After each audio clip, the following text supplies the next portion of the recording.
semuanya, kembali lagi di channel Budi Movie. Pada kesempatan kali ini, saya akan merangkum sebuah film horor Korea yang berjudul The Ghost Station tahun 2023 Masehi. Dan tanpa berlama-lama di awal, kita langsung saja ke filmnya. 이 시간이라 그런지 역사에 사람이 없네. 저 여자 참 가관이네. Kisah berawal pada suatu malam di stasiun kereta bawah tanah Oksu yang berada di Korea Selatan. Cerita akan berfokus pada seorang pemuda yang sedang menunggu jadwal kedatangan kereta terakhir, di mana tiba-tiba saja ia dikejutkan oleh kemunculan sesosok wanita aneh yang sepintas terlihat sedang kelayangan seperti orang mabuk orson. 박았다.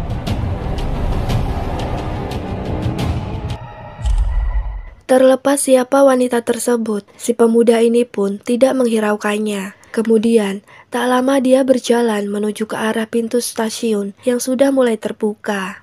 Tetapi entah melihat apa, si pemuda ini cuma terdiam dan menunduk. Lalu tiba-tiba saja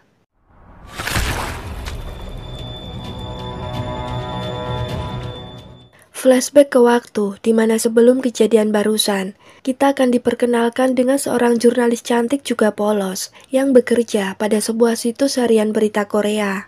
Dia bernama Yeong, dan sekarang ini ia tengah mendapat teguran dari bosnya akibat unggahan berita tentang seorang waria yang Yeong ambil fotonya tanpa izin ketika di stasiun tadi malam. Sehingga karena informasi tersebut, maka Yeong pun dituntut untuk membayar denda atau ganti rugi sebesar 5 juta won. Atau setidaknya, ia harus mengganti berita tersebut dengan sebuah topik yang menarik.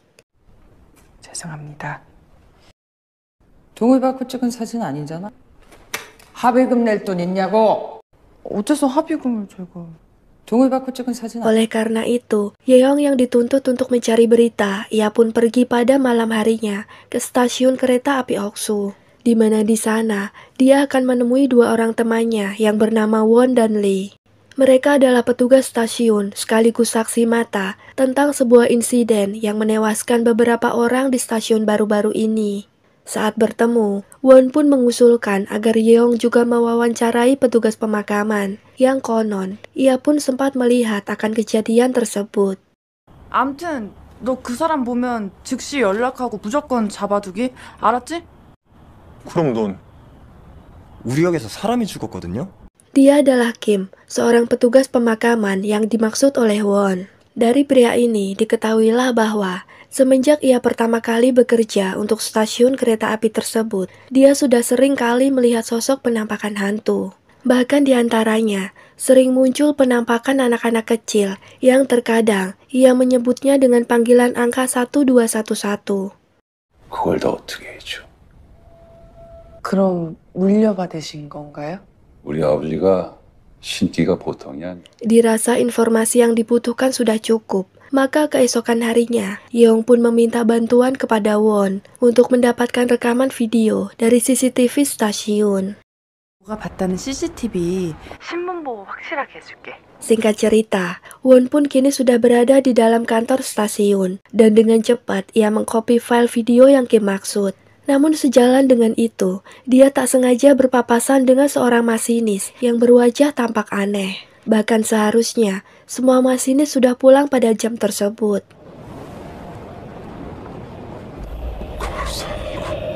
Won pun kemudian menceritakan apa yang dia alami kepada Yeong, di mana sesaat setelah ia mengcopy video CCTV-nya, Won bertemu dengan seorang masinis yang tidak biasa. Sehingga Yeong yang mendengar hal tersebut seolah tertarik untuk menjadikan si masinis sebagai narasumbernya. 지금도 있어?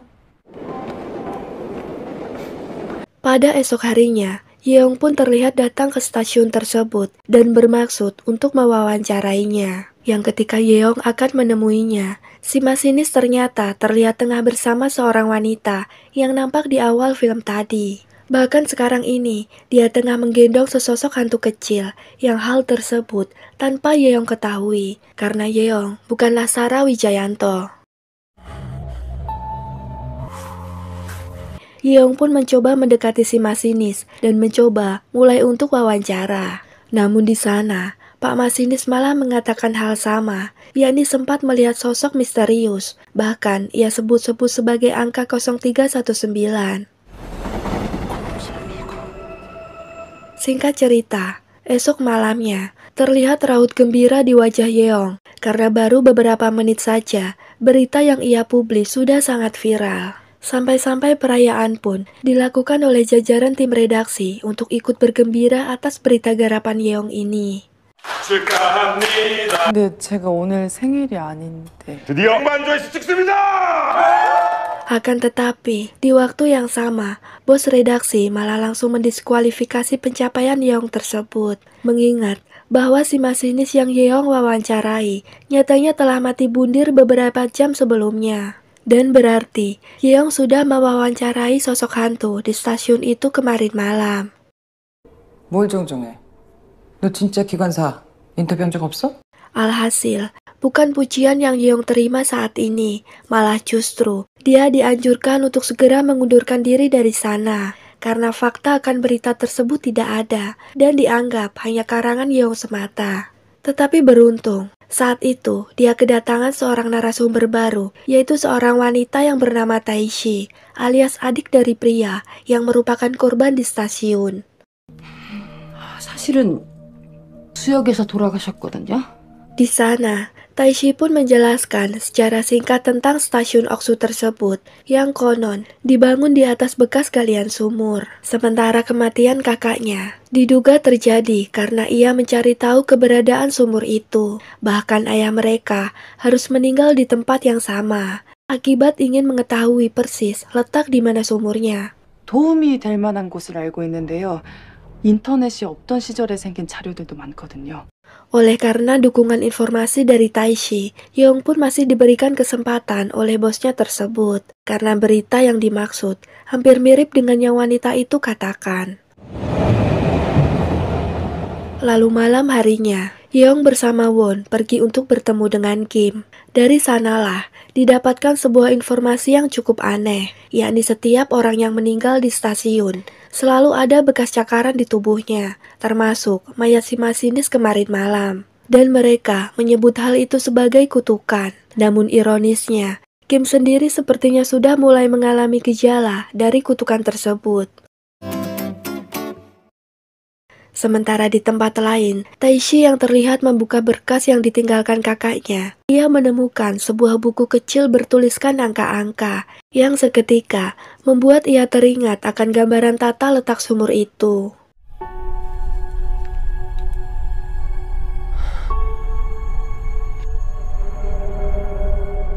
Pada saat ia melihat sebuah foto yang memperlihatkan kebersamaan dengan ayahnya di depan panti asuhan, tiba-tiba terdengarlah suara gaib yang memanggilnya dengan sebutan angka 1001.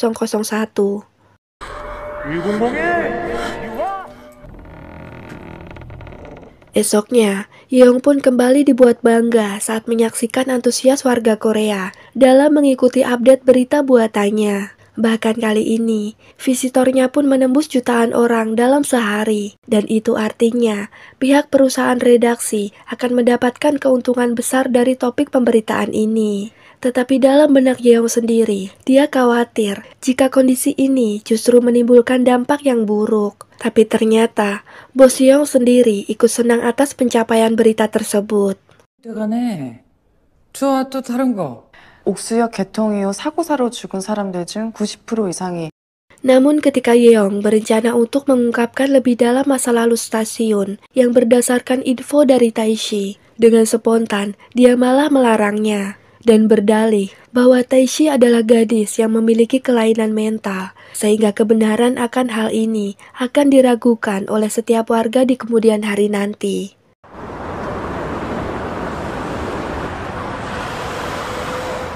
Malam harinya, terlihat Lee yang baru datang dan akan menggantikan shift kerja Won. Kemudian di sana, Lee memperlihatkan bekas cakaran di bagian tubuhnya. Lalu Won menyimpulkan jika hal ini mungkin akibat Lee yang suka ikut-ikutan, bahkan sering nge-share foto-foto angka lewat internet. Dan benar saja, pada tengah malam ketika Lee sedang berjaga, ia mendengar sesuatu di dalam toilet, yang kemudian Lee pun mengeceknya. Lalu tak lama saat dia melihat sosok aneh di dalam toilet, tiba-tiba Lee pun harus tewas saat itu juga. Ketika esok harinya, saat Yeong hendak menghadiri upacara pemakaman Lee, seketika saja Won menelponnya, lalu meminta Yeong datang ke suatu tempat untuk mengabarkan jika kemarin lusa Won juga sempat bertemu dengan seorang anak kecil, pemilik angka 0816, yang alhasil sekarang pada tubuh Won pun ada bekas luka cakarannya. Dan itu berarti dia harus sudah siap menunggu giliran untuk bertemu dengan sang pencabut nyawa.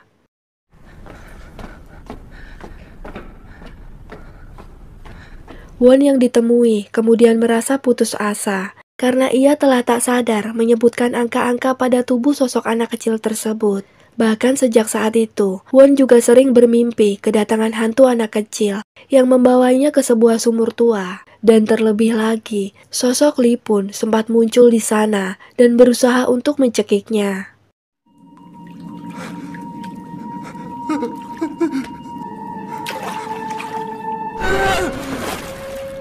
Yeong yang mengetahui hal itu, ia pun lantas mengajak Won untuk bertemu dengan Taeshi. Di sana ia menceritakan apa yang telah dialami oleh Won. Lalu Taeshi menjelaskan bahwasannya angka-angka tadi ternyata urutan kedatangan anak-anak yang masuk ke panti asuhan, sekaligus tanggal dan menit di mana sejumlah uang pembayaran akan dikirimkan oleh ayahnya.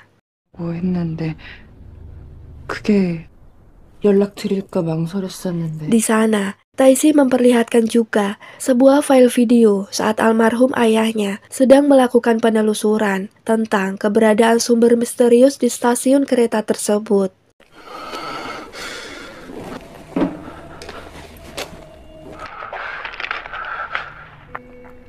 Yang berdasarkan petunjuk dari video tersebut, Yeong dan Won pun bergegas datang ke TKP sambil mendokumentasikan perjalanannya untuk barang bukti. Namun bersamaan dengan itu, tiba-tiba saja fokus lensa kamera tidak stabil yang seperti mendeteksi kedatangan sosok makhluk gaib.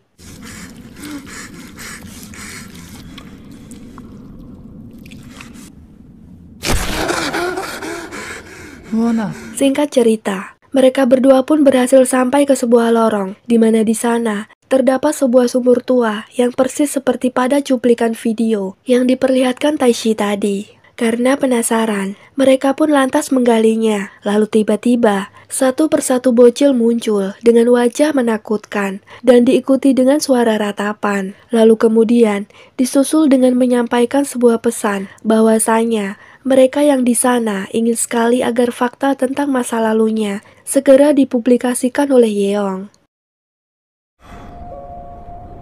아직 그대로야. 상처는 좀 상처니까.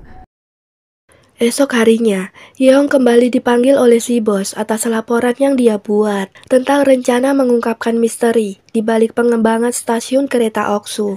Dan sebagaimana permintaan di awal, si bos pun tetap tak mau mengizinkan Yeong untuk menyinggung masalah itu. Bahkan dia juga marah serta mengancam akan memecat Yeong pada saat itu juga.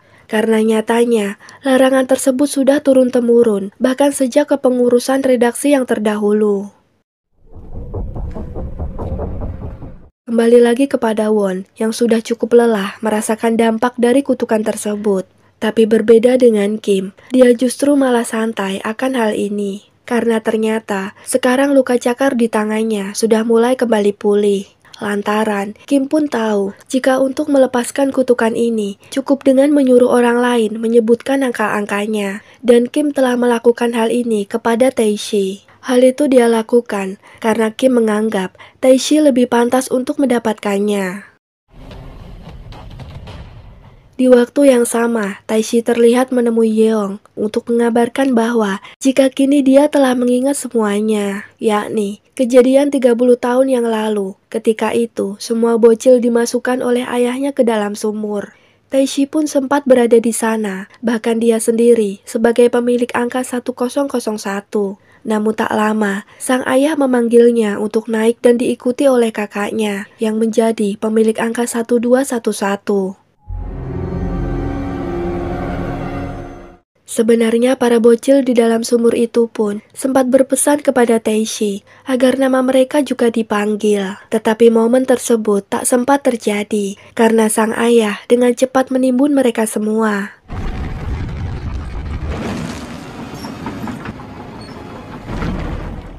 Tak hanya itu saja, di sana Teishi pun juga memperlihatkan sebuah buku catatan milik para bocil serta jadwal operasi mereka. Maka diketahuilah bahwa ternyata ayah Teishi merupakan seorang seller dalaman manusia dengan mengatasnamakan panti asuhan. Sementara para bocil, mereka mau tidak mau harus ditimbun di sana sebagai bentuk menghilangkan barang bukti karena saat itu muncul kabar akan ada sebuah pemeriksaan. Paginya, Yeong terbangun oleh suara panggilan telepon dari sebuah nomor baru, dan dia tidak sengaja membaca 4 digit belakang nomor tersebut sebelum menjawab teleponnya. Dan ternyata itu adalah ulah Won yang berniat mentransferkan kutukannya. Sehingga alhasil, kini Yeong pun menerima kutukan dari orang yang selama ini dekat dengannya. 나 진짜 살고 싶다. 네가 어떻게 나한테... 미안해. Lalu momen inilah yang kemudian Yeong manfaatkan, di mana ia langsung bergegas menuju ke tempat kerjanya. Kemudian dia memberikan surat pengunduran diri di sana, tetapi dengan syarat Bu Bos harus mau membacakan angka-angka yang telah ia tulis terlebih dahulu.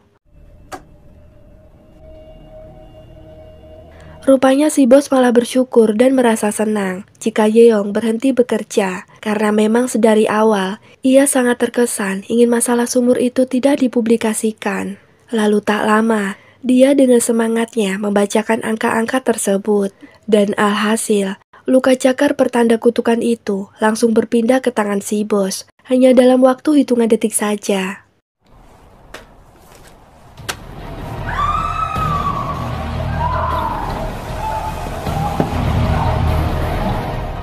Tamat, tomat, tomcat. Sesungguhnya film The Ghost Station ini mungkin bisa menjadi salah satu film horor yang saya suka, jika saja penggarapan ceritanya dibuat lebih fokus.